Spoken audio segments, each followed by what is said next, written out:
Hi everyone, कैसे हैं आप सब। उम्मीद करती हूँ सभी हष्ट पुष्ट हो गए, मस्त हो गए, व्यस्त हो गए। छोटों को प्यार, बड़ों को नमस्कार। आज है अक्षय तृतीया, आखा तीज भी बोलती है इसको। अनसुलझा मुहूर्त होता है। इसमें जितना भी जप तप या कोई भी हम अपने मंत्र का जाप करते हैं ना, अक्षय फल मिलता है। मंदिरों में भी दान करते हैं तो परंपरा चली आ रही है कि माटी का कलश इसी दिन मैं अपने घर में लाती हूँ, मंदिर में भी ले जाती हूँ। और जो बनता है ना भगवान का, सबसे पहले अभिषेक। तो मैंने सुबह सुबह ना सबसे पहले क्लीनिंग के बाद नहा धो के सबसे पहले लक्ष्मी जी, गणेश जी और विष्णु भगवान जी के साथ किया अभिषेक। दूध के साथ पंचामृत इसका बनाया और खुद खाए या गाय को दे। एक थाली में स्वास्तिक बना लिया हल्दी से।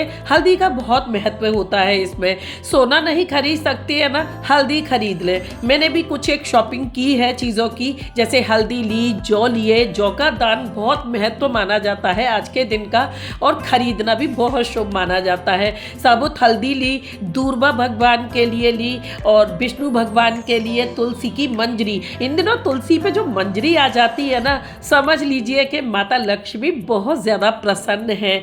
बस थाली में विराजमान किए ये देव, और फिर मैंने ऋतु फल से इनको फल का प्रसाद दिया।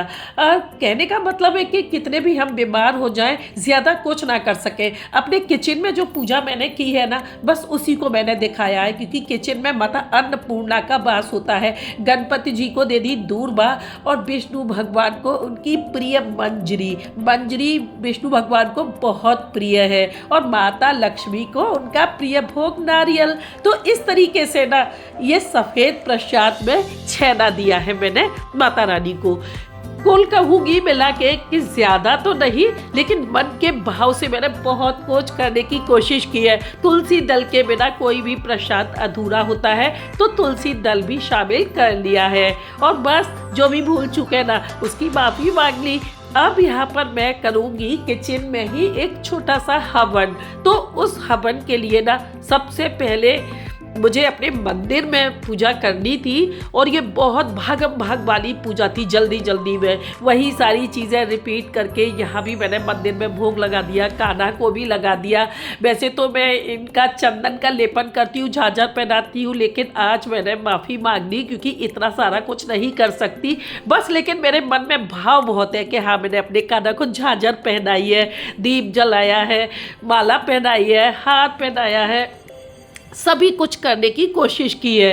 अब मैंने कलश भर लिया, क्योंकि किचन में ना आरओ है आजकल तो सभी के यहाँ। अगर आप कलश नहीं भर सकते ना, तो फिर आरओ के पास ही दीपक लगा दें, ज़रूरी होता है आज के दिन। और अपने मेन गेट पे भी दीपक लगाना बिल्कुल भी ना भूलें। और शक्कर पानी में मैंने नहीं डाली है, ऊपर रख देती हूँ। और रख देती हूँ खरबूज। यहाँ हल्दी ले ली साबुत वाली, और इसी के साथ चने की दाल ले ली, क्योंकि सोने पे आई महंगाई तो मैं चांदी ले आई, लेकिन मैं लेकर आई हूँ ये चने की दाल और जौ। ये सोने के ही सदृश माने जाते हैं। इनका दान बहुत बड़ा होता है। अब मैं इनको मंदिर में दे दूंगी, गाय को भी दे दूंगी। मैं थोड़ा थोड़ा सबको डिवाइड करके चलती हूँ। और विष्णु भगवान के साथ साथ ना आज शंकर जी की भी मंजरी से पूजा होगी।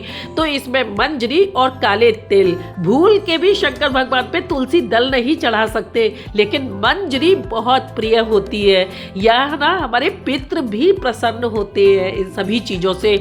अब मैंने बनाई है हवन के लिए सामग्री, क्योंकि हर व्रत त्योहार की सामग्री अलग अलग होती है। तो थोड़ी सी मैंने सामग्री ले ली, और इसमें मैंने ये धूप ले ली। ये महक के लिए होती है धूप। अब ये ले लिया कपूर, इसको हल्का सा चूरन किया और इसमें मिक्स कर दिया। अब इसमें थोड़े से ले लिए मैंने जौ, और साबुत ले लिए मैंने यहाँ पर थोड़े से चावल के दाने।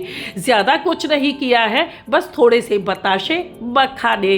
हो गई परफेक्ट सामग्री हमारी रेडी। गाय के देशी घी के साथ जितनी ज़रूरत है उतना मिला के रख लें। ताज़ा ताज़ा जब मिलाते हैं ना, तो बहुत अच्छी महक आती है। पूरा वातावरण बिल्कुल एकदम से शुद्ध हो जाता है इससे। अब इसको अच्छे से मिक्स कर लिया। जब तक मैंने सामग्री रेडी की, तब तक यहाँ पर ये गाय का ही उपला है। ये मेरी अग्यारी पूरी तरह से रेडी हो गई। अब देखिए, बहुत लोग हवन करते हैं ना, धुआं ही धुआं हो जाता है, जलता नहीं है।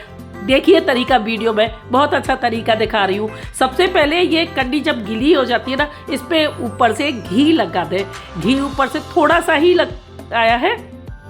अब यहाँ पर कपूर ले लिया, एक साइड रखे कपूर को और बस अब इसको थोड़ा सा अग्नि प्रज्वलित कर लेते हैं। अग्नि प्रज्वलित करने के बाद अब साइड में जब हम सामग्री चढ़ाए ना, तो एकदम कपूर के ऊपर ना चढ़ाए, क्योंकि जब हवन कुंड में यज्ञ होता है ना, तो उसमें बड़ी बड़ी लकड़ियाँ होती है, काफ़ी सारा कपूर, घी, बहुत कुछ होता है, तो कोई फ़र्क नहीं पड़ता। लेकिन जब सूक्ष्म छोटा सा ये हवन करते हैं ना, ये ध्यान ज़रूर रखना चाहिए। साइड से जब हम लगाएंगे ना, तो कपूर से और घी से और जो इसमें बूरा वगैरह मिक्स किया है ना घी, तो वो सारी चीज़ें अपने आप धीरे धीरे सुलगेंगी। कहने का मतलब है कि अपने आप पूरा ये हवन जो है ना एकदम प्रज्वलित हो जाएगा। अब मुझे करनी थी आरती, तो यहाँ कपूर की टिकिया इसमें रखने का एक ये भी फायदा हुआ कि कपूर की आरती मैंने कर दी अपनी किचन में माता अन्नपूर्णा को प्रसन्न करने के लिए। कैसा लगा आपको मेरा ये छोटा सा अक्षय तृतीया का हवन और पूजन, जरूर से बताएं। किसी भी पंडित से पूछने की ज़रूरत नहीं है, इतना अच्छा मुहूर्त होता है और काफ़ी सालों बाद शुभ संयोग में ये अक्षय तृतीया आई है। जो भी उनके मंत्र हैं उनसे उनकी पूजा कर सकते हैं। गणपति का पूजन करते हैं, गणपति को दूर्वा चढ़ाते हैं, माटी का कलश, मिट्टी का कोई भी बर्तन, ये बहुत ज़रूरी होता है। खरबूज, ऋतु फल जो भी होते हैं, लेकिन खरबूज इसमें मेन होता है। आज मंदिर में अभिषेक था और मुझे अभी जो बीमारियां चल रही है ना, एक के बाद एक चलती जा रही है, तो उसके चलते ना मुझे कोल्ड हो गया, बहुत गंदा वाला कोल्ड हुआ है और इसकी वजह से ना मैं जल्दी उठ भी गई। लेकिन अक्षय तृतीया की जो पूजा होती है ना, मैंने भी घर पे हर बार तो मैं अपने कान्हा को झांझर पहनाती हूँ, उनके लिए श्रृंगार करती हूँ उनका, लेकिन इस बार मैंने कोई श्रृंगार नहीं किया। हाँ, थोड़ा सा अभिषेक जरूर किया था मैंने विष्णु भगवान, माता लक्ष्मी और गणपति के साथ पूजा होती है वो की, ऋतु फल दिए और फिर मंदिर दर्शन करने गई, प्लस अपने डॉक्टर के यहाँ भी गई। जो रूट कैनल का लास्ट प्रोसेस रह गया है, अब कैपिंग होनी है, इसमें नाप देना होता है। पहले पूरा दिन कहाँ निकल जाता है पता ही नहीं चलता। दीपदान किए, घर में स्वास्तिक बनाए, बहुत सारी चीज़ें होती है।